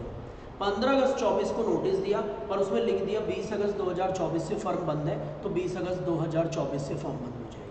बेटा समझ आया? नोटिस में अगर डेट लिख दी है तो उस डेट से बंद होगी फर्म, कोई डेट नहीं लिखी है तो बेटा नोटिस जिस दिन दिया उस डेट से फर्म बंद मान ली जाएगी। Dissolution by the court at the suit of a partner the court में dissolve a firm any of the following ground. बेटा नंबर 1 इंसैनिटी, कोर्ट कर सकती है, देखो यहाँ मे लिख रहा है मे डिसॉल्व, कभी ये नहीं करेगी। अगर कोई एक पार्टनर अनसाउंड माइंड हो गया है और dissolution of this case, suit for the dissolution in this case can be fix by filed by the next friend of the insane partner or by any partner or by any other partner। बेटा एक partner पागल हो गया, other partner ने कहा जी firm बंद करनी है, कोर्ट फर्म बंद कर दो, या फिर जो पार्टनर पागल हुआ उसके फ्रेंड वगैरह ने बोला सर जी फर्म बंद कर दो, मेरा पार्टनर मेरा भाई तो पागल हो गया है और ये फर्म में प्रॉफिट कमा रहे हैं। फर्म परमानेंट इनकैपेबल, बेटा परमानेंटली इनकैपेबल हो गए, अपनी ड्यूटी नहीं निभा पा रहे हैं as a partner. Permanent incapacity का मतलब है पैरालाइज हो गए हैं, इनक्यूरेबल इलनेस हो गई है जिसका कोई इलाज नहीं है। बेटा ऐसे केस में dissolution in this case must be bought by, कौन कहेगा? कोई भी पार्टनर कह सकता है, जो बीमार हुआ है उसके अलावा कोई भी पार्टनर बोल सकता है सर जी फॉर्म बंद करा दो कोर्ट से। गिल्टी कंडक्ट, अगर एक पार्टनर बेटा कोई भी गलत कर्म करते हुए पाया गया है, गिल्टी पाया गया हो तो प्रीजुडिशली इफेक्ट हो रहा है the carrying on the business, firm का बिजनेस इफेक्ट हुआ है, regarding head to the nature of business effect हुआ है, तो सूट फॉर डिसोल्यूशन बेटा इसी ग्राउंड पर सूट हो जाएगा, केस हो जाएगा कि फर्म को बंद करो, और इसमें मेंशन किया जाएगा क्लॉज में मस्ट बी ब्रॉट। ये क्लॉज कौन लाएगा? या तो कोई भी पार्टनर जिसने कुकर्म किया है, जिसने गलत काम किया वो थोड़ी ना, उसके अलावा जो भी पार्टनर वो कहेंगे सर हमारी फर्म में एक पार्टनर ने कुकर्म किया, हम चाहते हैं फर्म को बंद करना। परसिस्टेंट ब्रीच ऑफ एग्रीमेंट, बेटा लगातार ये फर्म कॉन्ट्रैक्ट तोड़ रही है, कोई पार्टनर जानबूझकर लगातार ब्रीच कर रहा है पार्टनरशिप एग्रीमेंट में, कॉन्ट्रैक्ट तोड़ रहा है लगातार बार बार जानबूझकर, मैनेजमेंट को ख़राब कर रहा है, अदरवाइज कंडक्ट कर रहा है, ऐसे वे में कर रहा है, रीजनेबली प्रैक्टिकल नहीं है बेटा, तो ऐसे केस में फर्म को ऑर्डर दे सकती है कोर्ट बंद करने का। ट्रांसफ़र ऑफ होल इंटरेस्ट, एक पार्टनर सब पार्टनर बना के गया है, अभी मेरे एग्जांपल में 10% का सब पार्टनर बनाया था, एक बंदे ने अपना पूरा 25% दे दिया, बेटा जानबूझकर खुद रिटायर नहीं हो गया, अपना 25% डी ने ई को दे दिया और ई को एडमिशन नहीं करा दिया, तो एडमिशन ऐसे थोड़ी ना हो सकता है, या रिटायरमेंट ऐसे थोड़ी ना हो सकता है। तो ऐसे केस में बेटा व्हाट द अदर पार्टनर में आस्क, कोर्ट को बोल सकते हैं अदर पार्टनर सर हमारी फर्म को बंद करिए क्योंकि ये ट्रांसफ़र हुआ है, एक पार्टनर ने अपना सारा हिस्सा किसी और को दे दिया है।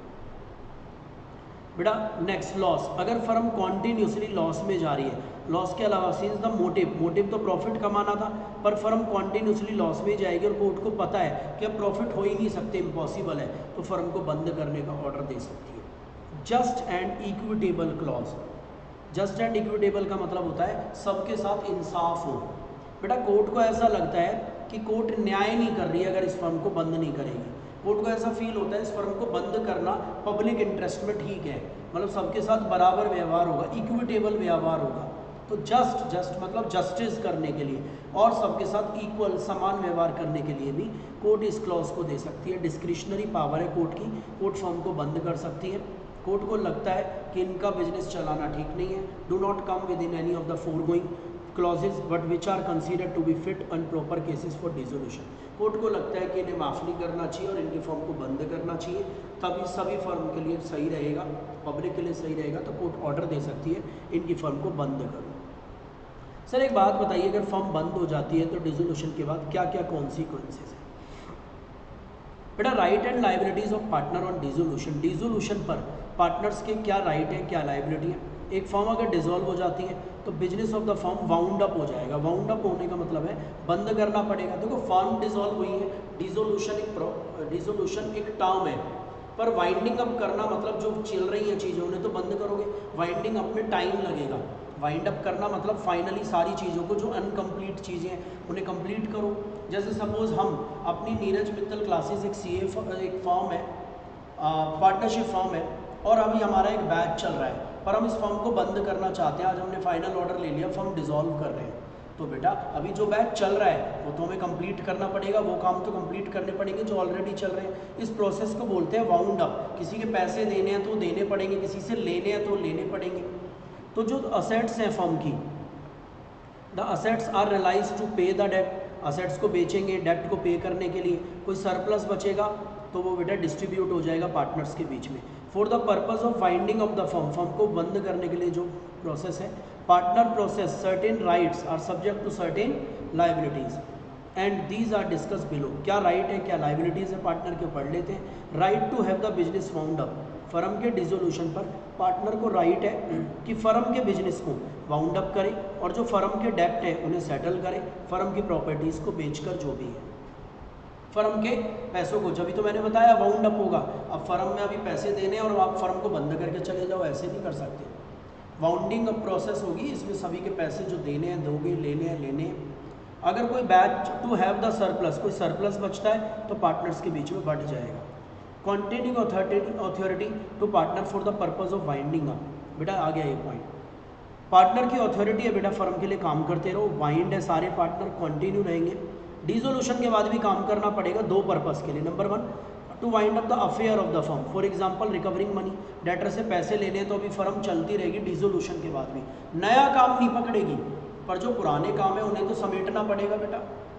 और दूसरा, अगर कोई बैच चल रहा है to complete the transaction begun, जो शुरू हो चुकी थी बट अनफिनिश, अभी ख़त्म नहीं हुई है, तो उसे पूरी करो बेटा, उस बैच को पूरा करो। तीसरा, right to share in personal profit earn after dissolution, dissolution के बाद भी अगर पर्सनल कोई प्रॉफिट कमा रहा है पार्टनर, घर बैठकर ट्यूशन पढ़ा रहा है, हमारी फर्म बंद हो गई है क्लासेस की, तो बेटा वो प्रॉफिट आपको फॉर्म में देने पड़ेंगे। एवरी पार्टनर अगर उसने कोई भी सीक्रेट प्रॉफिट कमाए फर्म की ट्रांजैक्शन से, फर्म का नाम यूज़ करके, फर्म की प्रॉपर्टी यूज़ करके, डिसोल्यूशन के बाद भी, पर वाइंडिंग अप से पहले, तो वो फर्म को देने पड़ेंगे उसे। Right to have premium return on premature dissolution, sir ये क्या होता है प्रीमियम, इसके लिए एग्जाम्पल पढ़ते हैं बेटा। एग्जाम्पल, एक्स पार्टनरशिप में आया एक फर्म में 10 साल के लिए, फर्म ने उससे कहा भैया 10 साल के लिए हम तुझे पार्टनर बना लेंगे, पर हम 5 लाख तेरे से प्रीमियम लेंगे। और 5 लाख रुपए, मतलब फर्म ने उसे पार्टनरशिप ऑफर करी, कैपिटल तो मंगवा ही रहे हैं उससे, कैपिटल वगैरह, पर उससे प्रीमियम भी लिया है अलग से 5 लाख रुपए। किस बात का, उसे 10 साल के लिए पार्टनरशिप बनाने के लिए, मतलब एक तरीके से कंसिडरेशन लिया है उससे 5 लाख रुपए का, रिश्वत नहीं, कंसिडरेशन, कि हम तुम्हें अपनी चलती हुई फॉर्म में पार्टनर बना लेंगे, कैपिटल लानी होगी जितना तुम्हारा हिस्सा है, गुडविल लानी होगी, पर हम 10 साल के लिए तुम्हें पार्टनर बना लेंगे 5 लाख रुपए में, 5 लाख अलग से देने पड़ेंगे। फर्म बंद हो गई बेटा 3 साल के बाद ही। अब वो बंदा तो कहेगा ना मैं तो, क्योंकि क्यों हुआ, because of the insolvency of a partner. तो यहाँ पर बेटा एक्स पैसे मांग लेगा 3.5 लाख रुपए अपने, बेटा 5 लाख रुपए 10 साल के लिए थे, तो हर साल के लिए 50,000 दिए ना उसने, 3 साल ही तो आपने उसे पार्टनर बनाया, तो 7 साल के पैसे आप उसे रिटर्न करेंगे। क्या करेंगे, रिटर्न। पर कभी कभी प्रीमियम रिटर्न नहीं करेंगे आप, अगर ये 3 बातें हुई। क्या क्या, अगर पार्टनर की डेथ हो गई तो बेटा उन्होंने थोड़ी ना निकाला है, आपको 10 साल के लिए पार्टनर रहना था और आप रह भी सकते थे, पर आप फर्म में पार्टनर क्यों नहीं रह सकते अब, क्योंकि आपकी डेथ हो गई, या ड्यू टू ऑन मिसकंडक्ट, आपने ही गलती करी, आप गलत बोल रहे हैं, या एग्रीमेंट में लिख दिया था हमने कि भैया अगर हम कल को हटा भी देते हैं तो रिटर्न नहीं मिलेगा कुछ भी, refund, no refund policy, no refund policy. बेटा इन 3 केसेस में पैसे वापसी नहीं मिलेंगे, डेथ के केस में, मिसकंडक्ट के केस में और नो रिफंड। तो कोई लिख भी रहा है, अगर पार्टनर ने कोई प्रीमियम गुडविल वगैरह दिया पार्टनरशिप में एग्री होने के लिए फिक्स टर्म के लिए, और फर्म उस फिक्स पीरियड से पहले डिसॉल्व हो जाती है, तो ऐसे केस में पार्टनर अपना पैसा रिटर्न वापसी ले सकता है रीजनेबल अमाउंट। लेकिन वो रीपे जो करेगा वो डिपेंड होता है टर्म्स क्या है कॉन्ट्रैक्ट की, जब वो पार्टनर बना था और कितने साल के लिए पार्टनर बना है। बेटा 5वां पॉइंट राइट्स, 5वां पॉइंट है राइट्स, बस चैप्टर खत्म होने वाला है 10 मिनट में। Rights where partnership contract is rescinded for fraud और मिसरिप्रेजेंटेशन। क्या राइट है, पार्टनरशिप का कॉन्ट्रैक्ट हम मना कर रहे हैं कि पार्टनरशिप बंद करो क्योंकि कोई पार्टनर फ्रॉड कर रहा है, मिसरिप्रेजेंटेशन कर रहा है। बेटा कोई भी partner was induced to join the firm, किसी पार्टनर को आपने धोखा दिया और फर्म ज्वाइन करवाई उससे फ्रॉड के द्वारा या मिसरिप्रेजेंटेशन के द्वारा किसी अदर पार्टनर ने। बेटा कुछ समझ आ रहा है, अदर पार्टनर ने, एक फर्म थी ABC की, A, B और C। बेटा ये पॉइंट कई बार लोगों को समझ नहीं आता, ध्यान से समझिएगा, फेस टू फेस वालों को भी कम समझ आया था। ABC 3 पार्टनर है हमारे, कितने पार्टनर है, 3 पार्टनर। उन्होंने D को अपनी फर्म में लाए और D को धोखा दे दिया।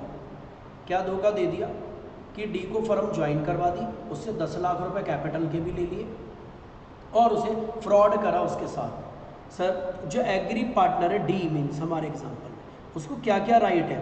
एक तो वो कह सकता है जी फर्म को बंद करो एक तो, और वो लेन कर सकता है, लेन मतलब जब्त, और on a right of retention of the surplus of the asset of the firm remaining after the डेप्ट of the firm have been paid. इससे पहले ना आपको प्रोसीजर समझना पड़ेगा बेटा, क्योंकि अगला टॉपिक वही है और प्रोसीजर मैं पहले ही पढ़ा दूंगा तो आपको समझ ईजीली आएगा। बेटा जब भी कोई फर्म डिसॉल्व होती है, मैं आपसे पूछना चाहता हूँ, आपने पढ़ा भी होगा कभी,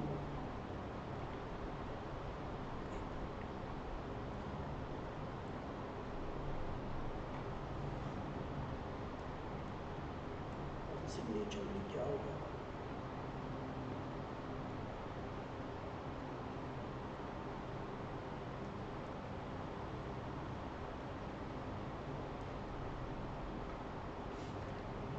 एक मिनट रुकिए बेटा।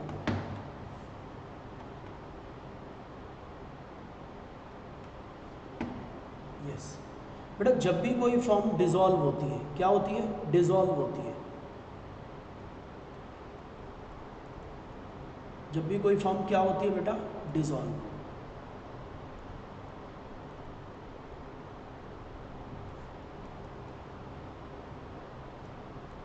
क्या टॉपिक पढ़ रहे थे? फ्लो टूट जाता है ऐसे। हम टॉपिक पढ़ रहे थे बेटा, हाँ प्रोसेस पढ़ रहे थे। सबसे पहले ना एसेट को रियलाइज करा जाता है, और रियलाइज कर कर पहले नंबर पर बेटा पैसा किसका दिया जाता है? आउटसाइडर का। ये आपने पार्टनरशिप में भी पढ़ा होगा। दूसरे नंबर पे पैसा दिया जाता है पार्टनर्स के लोन एंड एडवांस का। तीसरे नंबर पे पैसा दिया जाता है बेटा पार्टनर्स की कैपिटल का, जो पैसे उन्होंने लगाए हुए। और चौथे नंबर पे पैसा बेटा बांट दिया जाता है सरप्लस पार्टनर्स में, पीएसआर में। ये आप सबको पता है नहीं पता? सारी असेट्स का पैसा इकट्ठा करके सबसे पहले बाहर के डेप्ट कर दिए जाते हैं पे, आउटसाइडर डेप्ट्स पे किए जाते हैं, फिर पार्टनर के लोन, फिर पार्टनर की कैपिटल, फिर सरप्लस। अब बेटा इसमें क्या कह रहा है? कह रहा है अगर किसी पार्टनर के साथ धोखा हुआ है तो एग्री पार्टनर को राइट है बेटा फर्म की असेट्स को अपने पास रखने का। किसको पे करने के? बस बाहर के डेप्ट्स को पे करने के लिए। For any sum paid by him for the purchase of share in the firm and for any capital contributed by him. Sir ये लाइन समझ नहीं आई, मुझे पता है आएगी भी नहीं बेटा, ध्यान से समझिए, अब समझ आएगी। कह रहे हैं जैसे ए बी सी तीन पार्टनर थे, इन्होंने डी को इंट्रोड्यूस किया फर्म में, डी भी आ गए बेटा फर्म में, एंड डी फर्म में डी भी आ गए। डी के साथ धोखा हुआ, डी एग्रीव्ड पार्टनर है। तो सबसे पहले इन्होंने कहा जी फर्म को डिसॉल्व करो। अब फर्म डिसॉल्व हो गई तो बेटा कैसे कैसे पैसा दिया जाता? सबसे पहले आउटसाइडर का दिया जाता, ये कह रहे हैं आउटसाइडर का दे दो पैसा। उसके बाद जो भी असेट बचती थी तो याद करो, सबसे पहले पार्टनर्स के लोन दिए जाते हैं और फिर पार्टनर्स की कैपिटल, चारों पार्टनर की, ए बी सी डी। लेकिन यहाँ पर ए बी सी की नहीं, सबसे पहले कैपिटल डी के लिए, डी अपनी कैपिटल के लिए कह रहे जो डी ने कैपिटल लगा रखी है उसके लिए फर्म की असेट्स को लेन कर सकता है, मतलब जब्त कर सकता है अपने पास। पर डी को भी पहले किसके पैसे तो दिलवाने पड़ेंगे? बाहर वाले लोगों के, क्योंकि डी के साथ फ्रॉड हुआ है। कह रहे हैं अगर किसी पार्टनर के साथ फ्रॉड हुआ है, मिसरिप्रेजेंटेशन हुआ है, तो एग्री पार्टनर के पास बेटा राइट है कि पार्टनरशिप फर्म को डिसॉल्व करवाएगा और लेन कर सकता है असेट्स पर। क्या कर सकता है? लेन कर सकता है, देखो असेट पर, जो भी सरप्लस बचा है असेट ऑफ द फर्म पर बाहर के डेप्ट निपटाने के बाद वो कह देगा बाकी सब चीज़ें मैं रखूँगा। किस चीज़ के लिए रखेगा? कह रहा है जो मैंने फर्म में शेयर खरीदा था उसके लिए, या मैंने जो कैपिटल लगाई थी उसके लिए। And B to rank as creditor of the firm in respect of any payment made by him towards the डेप्ट ऑफ द फर्म। फर्म के डेप्ट के लिए भी उसने जो पेमेंट करी है उसके लिए भी ये क्रेडिटर मान लिया जाएगा। देखो डेप्ट तो निपटा दिए फर्म के, किसने? मैं दोबारा बोलता हूँ, फर्म में पार्टनर कौन कौन है? ए बी सी, और एक नया पार्टनर और आया डी। बेटा समझ आ रहा है? एक नया पार्ट डी को हम सर्कल में बांध देते हैं रेड पेन से, बेटा डी नया। इसके साथ हुआ धोखा, तो डी कितना शरीफ है? डी कह रहा है भैया आप डेप्ट तो पे कर दो बाहर के, डेप्ट पे हुए 20,000 रुपये के, ये पे कर दो। उसके बाद जो भी असेट है ना वो सब मेरी हैं, जो मैंने कैपिटल लगाई थी वो निपटा हुआ इसमें से, और जो मैंने गुडविल के लिए पैसे दिए थे, मतलब पार्टनर्स ने जो शेयर खरीदने के लिए पैसे दिए थे डी ने, उसके लिए मेरे पैसे दो पहले इसमें से, और नहीं दे रहे हो तो मैं असेट्स को जब्त कर लूँगा, असेट्स को लेन कर लूँगा, लेन मतलब अपने पास रख लूँगा। नंबर 1 तो। नंबर 2, जो मैंने ये 20,000 रुपये भी निपटाए असेट्स में से, इसके लिए मैं क्रेडिटर हुआ, तो मेरे पैसे ही देंगे आप, मैं क्रेडिटर माना जाऊँगा वहाँ तक। और तीसरी बात, to be indemnified by the partner और पार्टनर गिल्टी ऑफ फ्रॉड और मिसरिप्रेजेंटेशन अगेंस्ट ऑल द डेप्ट ऑफ द फर्म। बेटा पार्टनर जो है या जो भी पार्टनर गिल्टी है, फ्रॉड है, मिसरिप्रेजेंटेशन है, टू बी इंडेमनीफाइड, इंडेमनीफाइड मतलब तुम कॉम्पनसेशन और दो जो तुमने फ्रॉड की है। किससे कह रहा है? ABC से। जो फर्म के डेप्ट देने उनके लिए कॉम्पनसेशन दो, तो क्या दो? कॉम्पनसेशन। बेटा आया समझ नहीं आया? सर एक बार दोबारा बताएंगे? यस बेटा, ABCD 4 पार्टनर्स हैं फॉर्म में। डी नया पार्टनर आया, डी को धोखा दिया गया था नए पार्टनर को, तो डी कह रहा है भैया मेरे से जो कैपिटल लिया है आपने और मेरे से जो गुडविल का पैसा लिया है, पहला राइट है इसका, समझ रहे? फर्स्टली इसको मिलेगा पैसा, पर इससे भी पहले ये कह रहा है डेप्ट को तो मैं पे करवा दूंगा। किसको पे करा दूंगा? डेप्ट। कुछ समझ आ रहा है? पहला राइट इसका है कैपिटल एंड गुडविल के लिए, पहले पैसे इसे मिलेगा, और ये असेट को लेन भी कर सकता है अपने पास, अपनी गुडविल और कैपिटल के लिए। पर किसको निपटाने का? डेप्ट। और जो डेप्ट निपटाए हैं इसने, थोड़े बहुत डेप्ट के पैसे दे दिए। बेटा जैसे एग्जाम्पल से समझो, फर्म के पास असेट थी 50 लाख रुपए की, डी ने पैसे लगाए थे 20 लाख रुपए गुडविल और कैपिटल के, फर्म में डेप्ट थे बेटा 5 लाख रुपए के। कितने के? 5 लाख के। ये पूरी 50 लाख की असेट उठाकर ले गया कौन? डी। कह रहा भैया मेरे 20 लाख रुपए भी तो निपटाने पहले, हाँ ये 5 लाख रुपए मैं पे कर देता हूँ अपनी जेब से। अब इसने डेप्ट पे कर दिए 5 लाख के, और फर्म की सारी असेट उठाकर ले गया ये अपने पास, कौन? डी। तो डी की कैपिटल एंड गुडविल के लिए पहले तो वो असेट को उठाकर ले जा सकता है। नंबर 2, जो इसने 5 लाख रुपए भी भरे हैं डेप्ट के लिए, फर्म के डेप्ट के लिए, ये भी तो मांगेगा भी फर्म से, इसके लिए क्रेडिटर माना जाएगा फर्म का। अब तक क्रेडिटर कौन था? कोई बाहर का आदमी। अब कौन है? बी, डी क्रेडिटर, क्योंकि डी ने अपनी। और तीसरा पॉइंट बेटा, उनसे कॉम्पनसेशन भी लेगा, उन्होंने इतनी भसड़ मचाई है जो ABC ने, इंडेमनीफाइड होंगे जो डेप्ट के लिए फ्रॉड किए हैं, उसका कॉम्पनसेशन। आई थिंक अब समझ आ गया होगा कि 50 लाख रुपए की असेट अवेलेबल थी फॉर्म में, डी ने पैसे लगाए थे 20 लाख रुपए, तो डी फर्म की असेट को उठाकर ले जाएगा, लेन कर लेगा। सर असेट ऐसे कैसे उठा के ले जाएगा? बाहर वाले डेप्ट के भी तो पैसे देने, वो अपनी जेब से पे कर देगा, तो असेट सारी उठाकर ले गया। और दूसरे नंबर पर वो क्रेडिटर माना जाएगा फर्म का, जितने 5 लाख रुपए उसने ऊपर के दिए। और तीसरे नंबर पर जिन पार्टनर्स ने फ्रॉड किया है उन्हें कॉम्पनसेशन भी मांग सकता है उनसे। बेटा right to restrain the use of the firm name और प्रॉपर्टी। अगर फर्म एक बार डिसॉल्व हो गई तो हर पार्टनर बेटा from carrying on a similar business in the firm name, firm के नाम पर सिमिलर बिजनेस नहीं कर सकते, फर्म की प्रॉपर्टी को यूज़ नहीं कर सकते अपने बेनिफिट के लिए, जब तक फर्म के सारा काम वाउंड अप ना हो जाए, बिल्कुल कंप्लीट खत्म ना हो जाए।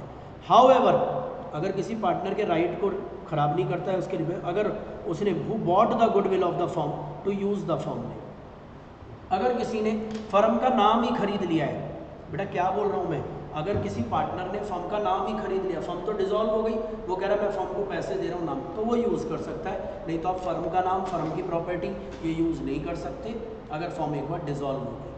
सर लाइबिलिटीज़ क्या है of partner on dissolution? Dissolution पर बेटा लाइबिलिटीज़ क्या है? ध्यान से सेम है। जब तक आप पब्लिक नोटिस नहीं दे देते फर्म सब चीज़ों के लिए लाइबल रहेगी, तो डिसोल्यूशन में भी पब्लिक नोटिस कंपलसरी है बेटा, समझ आ रहा है? और दूसरा बेटा जो बैच शुरू हो गया था वो बैच तो कंप्लीट करना पड़ेगा डिसोल्यूशन के बाद भी, जो बैच, तो वो अथॉरिटी वो काम करने पड़ेंगे जो शुरू हो गए थे। लिख रहा है बेटा कोई ट्रांजैक्शन अगर बिगन हो चुकी थी तो कंप्लीट करो उस ट्रांजैक्शन को अगर वो अनफिनिश है। Sir mode of settlement of account क्या है, अभी तो बताएं आफ्टर डिसोल्यूशन। सबसे पहले आप गुडविल को बेच दो, गुडविल को सारी असेट्स के साथ बेच दो या अलग से बेच दो, एक ही बात है। अगर बेटा फर्म में लॉस गए हैं, इंक्लूडिंग कैपिटल में भी लॉस हो गया, मतलब फर्म लॉस में है, तो सारे पार्टनर बेटा पहले प्रॉफिटों से लॉस लो, नहीं आ रहे हैं तो उनकी कैपिटल भी रख लो, और नहीं आ रहे हैं तो बैलेंस घर से लाएंगे पार्टनर। बेटा आ रहा है समझ, अपनी प्रॉफिट शेयरिंग रेशियो। क्या बोल रहा हूँ मैं, लॉस है प्रॉफिटों में से ले लो, प्रॉफिट मत दो, और फिर भी प्रॉफिटों में से भी लॉस पूरे नहीं हो रहे तो कैपिटल रख लो, कैपिटल से भी पूरे नहीं हो रहे तो घर से लाने पड़ेंगे पार्टनर्स को। मैंने बताया था पार्टनरशिप फॉर्म अनलिमिटेड लाइबिलिटी होती है। बेटा तीसरा असेट ऑफ द फर्म, ये अभी बताया मैंने, फर्म की असेट है बेटा, डेफिशिएंसी ऑफ कैपिटल हो रही है तो सेल बी अप्लाइड फर्स्टली, सबसे पहले बाहर के डेप्ट से निपटाओ, थर्ड पार्टी के पैसे निपटाओ। सेकंड नंबर पे अगर बचता है तो पार्टनर के लोन निपटाओ जो पार्टनर ने एडवांस दे रखे हैं, देखो ये रहे। और अगर एडवांस में भी पैसे कम बच रहे हैं, एक पार्टनर ने 50 का एडवांस दे रखा था, एक ने 60 का और एक ने 50 और 60 के दे रखे थे, और पैसे बच रहे हैं मात्र 30,000 रुपये, तो कौन सी रेशो में दोगे, 5:6 रेशो में दे दो। बेटा ये लिख रहा है पेमेंट 30,000 ही बच रही है फर्म के पास, और एक पार्टनर ने 50 दे रखे थे, एक ने 60। बेटा पैसे देने 1,10,000, पैसे बच कितने रहे हैं 30,000, तो 5:6 की रेशो में पेमेंट कर दो। थर्डली बेटा फिर भी कुछ पैसा बच रहा है, अगर इनके पूरे एडवांस दे दिए तो बेटा पार्टनर क्या करेंगे, कैपिटल निपटा दो उनकी। अब कैपिटल में भी वही है, अगर कैपिटल के लिए भी पैसा कम बच रहा है, सॉरी ये ऊपर चला गया, अगर कैपिटल के लिए भी बेटा पैसा कम बच रहा है तो सेम रेशो कैपिटल रेशो में दे दो 6, 7, 8। फिर भी बच जाता है फाइनली तो घर ले जाएंगे पार्टनर PSR में, ये बताया था हमने, अभी रेशो बताई थी ना। बेटा ऐसे केस में अगर in case one of the partner is insolvent, अगर एक पार्टनर इंसॉल्वेंट हो जाए और उससे कुछ भी रिकवर नहीं हो पा रहा तो उसके हिस्से का लॉस बेटा बचे कुछ पार्टनर बियर करेंगे in the ratio of capital, Garner versus Murray rule के अकॉर्डिंगली। ये हमने पढ़ लिया था कॉन्ट्रैक्ट एक्ट में। ज्वाइंट लाइबिलिटी थी A, B, C को, तीनों को मिलकर 3,000 रुपये देने थे D के, तो 1,000 देंगे तीनों। अब ये इंसॉल्वेंट हो गया C, तो इसका लॉस कौन बियर करेंगे, A और B, 500 का। बेटा पढ़ लिया था ना, याद होगा आपको, याद है नहीं है। चलिए payment of firm dept and separate डेप्ट, ये और भी इजी टॉपिक है। फर्म के डेप्ट एंड सेपरेट डेप्ट बेटा यहाँ पे लिख लेते हैं, ध्यान से समझिएगा बेटा। फर्म के डेप्ट ये याद कर लो, फर्म के डेप्ट पहले फर्म की असेट से निपटेंगे, मतलब फर्म की असेट का यूज़ पहले कहाँ होगा, फर्म के डेप्ट्स के लिए। अगर फिर भी पूरे नहीं हो पाए तो पर्सनल असेट्स लाएंगे, इंडिविजुअल घर से लाएंगे। प्रायोरिटी समझ आ रही है, सेकंड प्रायोरिटी है। अच्छा बेटा अगर पर्सनल डेप्ट है किसी पार्टनर के, पर्सनल डेप्ट, तो पर्सनल डेप्ट पहले पर्सनल असेट्स में से निपटेंगे, फिर भी अगर बचते हैं तो फर्म की असेट्स में से हो जाएंगे। बेटा आया कुछ समझ नहीं आया, सर एक एग्जांपल के साथ बताएंगे। बेटा फर्म में 40 लाख रुपए की लाइबिलिटी थी, कितने की, 40 लाख रुपए की लाइबिलिटी फर्म में। फर्म पे एसेट बच रही थी बेटा 30 लाख रुपए की। बेटा पर्सनली पार्टनर की लाइबिलिटी थी पर्सनली 50 लाख रुपए, और पर्सनली एसेट पड़ी हुई थी 40 लाख। बेटा पर्सनल असेट में से पहले यही निपटाया गया, यही डेफिशिएंसी हो गई 10 लाख की, और यहाँ पर भी इन असेट्स में से यही निपटाया जाएगा। मतलब ऐसे नहीं है घर से ले आओ अब पैसा, अब घर से नहीं मंगवा सकते। देखो घर में पड़ा भी है 40 लाख रुपए, पहले घर के पैसे का घर की लाइबिलिटी में यूज़ होगा। देखो 30 लाख रुपए असेट पड़ी हुई है कहाँ पर, फर्म में।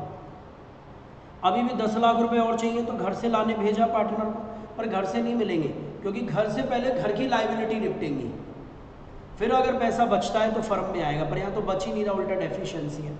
तो ये पढ़ लेना बेटा, फर्म की प्रॉपर्टी पहले यूटिलाइज होगी फर्म के डेप्ट के लिए, देन यूटिलाइज होगी पार्टनर के इंडिविजुअल डेप्ट के लिए। बेटा आया समझ, क्लियर। ऐसे ही इंडिविजुअल प्रॉपर्टी पहले यूज़ होगी इंडिविजुअल लाइबिलिटी के लिए, फिर बच जाता है तो फर्म में यूज़ कर सकते हैं। Public notice last topic. बेटा पार्टनरशिप एक्ट के अकॉर्डिंगली पब्लिक नोटिस देना पड़ेगा इन केस में। Number 1 on minor attaining majority हमने पढ़ लिया, अगर माइनर मेजर बनता है तो उसे बनना है पार्टनर, नहीं बनना 6 महीने के अंदर अंदर नोटिस देना है। रिटायरमेंट ऑफ पार्टनर, अगर पार्टनर रिटायर हो रहा है तो पब्लिक नोटिस देना पड़ेगा। एक्सपल्शन ऑफ पार्टनर में भी पब्लिक नोटिस देना पड़ेगा और डिसोल्यूशन में भी। सर पब्लिक नोटिस कहाँ देना पड़ता है बेटा? एक तो ऑफिशियल गजट में छपता है। ऑफिशियल गजट होता है जितनी भी फर्म है उस लोकेलिटी में, जैसे फरीदाबाद में फर्म है 500 फर्म है तो 500 फर्म के पास एक गजट जाता है, ऑफिशियल गजट, कि ये वाली फर्म अब डिसॉल्व हो चुकी है, इस फर्म से पार्टनर रिटायर हो गया। वो फर्म्स के लिए एप्लीकेबल होता है बेटा, ऑफिशियल गजट बोलते हैं उसे। या नोटिस पब्लिश होगा at least 1 vernacular newspaper. Vernacular newspaper का मतलब है जिस लोकल एरिया में आप न्यूज़पेपर छप रहा है वहीं के लैंग्वेज में हो। अब आपने फरीदाबाद में न्यूज़पेपर छाप दिया मराठी में, तमिल में, तो वो नहीं बेटा, पब्लिश होना चाहिए वहाँ की इंडियन लैंग्वेज में। सर्कुलेटेड इन डिस्ट्रिक्ट, जहाँ पे फर्म का प्रिंसिपल प्लेस ऑफ बिजनेस है वहाँ पे सर्कुलेट होना चाहिए। और तीसरा, अगर फर्म रजिस्टर्ड है तो नोटिस रजिस्ट्रार ऑफ फर्म को भी देना है। बेटा कॉन्सिक्वेंस क्या होंगे ऑलरेडी मैं पढ़ा चुका हूँ। अगर माइनर मेजर बन गया है 6 महीने के अंदर अंदर उसे नोटिस देना है कि वो पार्टनर बनना चाहता है नहीं बनना चाहता। अगर उसने नोटिस नहीं दिया तो उसे मान लिया जाएगा वो पार्टनर बन रहा है। बेटा ये हमने पढ़ लिया था। रिटायरमेंट ऑफ पार्टनर, उसे पब्लिक नोटिस देना पड़ेगा मैं रिटायर हो गया हूँ। अगर उसने नोटिस नहीं दिया तो वो लायबल रहेगा फर्म के काम के लिए after retirement. Expulsion of partner same, public notice देना पड़ेगा, अगर नहीं दिया तो थर्ड पार्टी के लिए लायबल रहेगा आफ्टर एक्सपल्शन के बाद भी। डिसोल्यूशन ऑफ पार्टनर, फर्म के डिसोल्यूशन में नोटिस देना पड़ेगा। पार्टनर वरनर लायबल रहेंगे कोई भी एक्ट के लिए जो फर्म में डिसोल्यूशन से पहले हुआ है। पब्लिक नोटिस अगर आपने दे दिया तो पार्टनर को अथॉरिटी है फर्म को बाइंड करने की। पर अगर फिर वही बात, कोई ट्रांजैक्शन अगर शुरू हो चुकी हैं तो वो बेटा कंप्लीट करनी है, अगर कोई बैच शुरू हो चुका है, और वाइंडिंग अप अफेयर कंप्लीट करने हैं। बाकी आप डिसोल्यूशन के बाद लायबल नहीं होंगे अगर आपने प्रॉपर वाइंडिंग अप कर दिया है। बेटा समझ आ रहा है? प्रॉपर तरीके से अगर आपने फॉर्म बंद करी है तो आप डिसोल्यूशन के बाद, वाइंडिंग अप के बाद लायबल नहीं होंगे। पब्लिक नोटिस अगर आपने दे दी है, क्या दे दिया है? पब्लिक नोटिस, पर वाइंडिंग अप करिए और कोई बैच शुरू हो चुका है तो उसे पूरा करिए। बेटा ये चैप्टर हमारा खत्म हो गया है। मल्टीपल चॉइस क्वेश्चन हैं हमारे, तकरीबन यहाँ पर 16 क्वेश्चन है बेटा, 16 क्वेश्चन, 16 मार्क्स 10 मिनट्स, ठीक है जी। उसके बाद है हमारा बेटा स्टेट फेदर, ट्रू और फॉल्स। ट्रू और फॉल्स है हमारे 17 क्वेश्चंस, 2 मार्क्स के, 34 मार्क्स के, विद रीज़न करने हैं बेटा, रीज़न जरूर लिखा करें, जो कि आपके मार्क्स हो गए, जो कि आपका टाइमिंग हो गया इसमें 50 मिनट्स बेटा। उसके बाद लास्ट थ्योरेटिकल क्वेश्चन 5 मार्क्स के, 5 × 5 25 मार्क्स के। इसके लिए आपको देते हैं 1 आवर पूरा, ये प्रॉपर लिखना है बेटा। ये असाइनमेंट नहीं, ये तो ज़्यादा है, 10 है, आई एम सॉरी 10 है, 10 × 5 50 मार्क्स।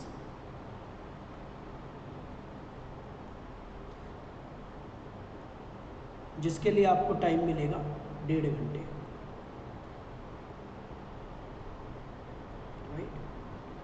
चलिए बेटा ये पूरा असाइनमेंट आपने करना है, और असाइनमेंट साथ साथ करें, और मेरे को मैसेज भी नहीं भेज रहे हैं ऑनलाइन वाले बच्चे कि भाई उन्होंने असाइनमेंट करा भी या नहीं करा है। थोड़ा सा बेटा फॉलो करो। अब आपने अपनी रिक्वायरमेंट पर रिकॉर्डिंग क्लास ले रहे हैं आप, तो थोड़ा सा फॉलो अप भी करो, बिल्कुल फेस टू फेस की तरह चीज़ों को बेहतर करो ताकि टीचर का भी मनोबल बढ़े। तो बेटा ये सब हमने कर लिया है तकरीबन। हमारा मैंने जैसे ही बोला था 70 मिनट्स में हमने कंप्लीट किया है बेटा। ये 70 मिनट खुदा भी नहीं छीन सकता आपसे। इनको यूटिलाइज़ करना बेटा, पूरा असाइनमेंट करना, प्रॉपर लेवल पर इसे पढ़ने की कोशिश करना, पूरे चैप्टर को 1 सिटिंग में करना, समझ रहे हैं? 1 सिटिंग में अगर आज नहीं किया है आपने तो दोबारा से इसे ज़रूर देखिएगा, चाहे थोड़ा फास्ट ट्रैक पे देखिएगा, पर करिएगा ज़रूर। राइट, चलिए wish you all the best. Thank you so much. जय श्री राम। मिलते हैं नेक्स्ट क्लास में LLP के लेक्चर के साथ। थैंक यू बेटा, थैंक यू सो मच।